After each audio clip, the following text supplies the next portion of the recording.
Bibilib ka talaga sa kagandahan, kaseksihan ni Anne. Iba nga ang dating ni Anne kahit misis na siya at may isang anak.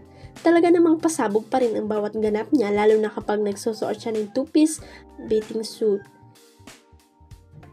Pinagkaguluhan nga ngayon ang picture at videos niya nakuha sa Kabugahay Falls sa Siquijor. Sa social media post niya ay nakalagay na wag muna tayo umuwi. Hello Siquijor, maladyosa nga raw ang kagandahan at kasiksihan ni Anne. Pangabog daw talaga ang isa sa host ng Showtime kahit yung mga mas batang artista compared to her ay kakabugin ng kanyang kagandahan at kaseksihan.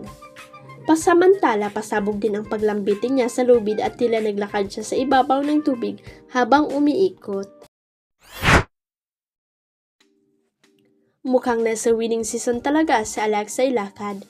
Bukod sa sunod-sunod ang blessing niya sa career, proud na proud pa siya ngayon bilang bahagi ng Liwanag sa Dilim at ang nakakakilig na part isa itong tribute sa music icon na si Rico Blanco na matagal na pala niyang idol.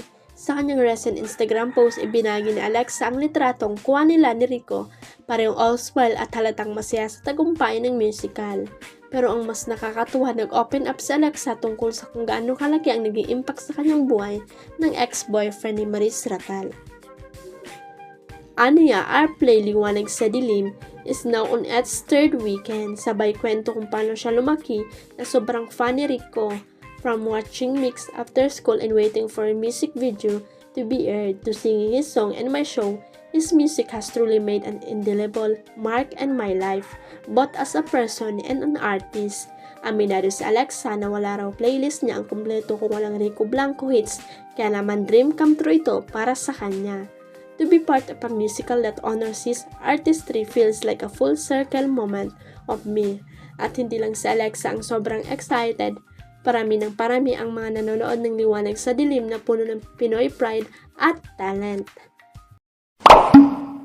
Huwag kalimutang i-click ang subscribe button at i-ring ang notification bell para sa latest at legit chika updates.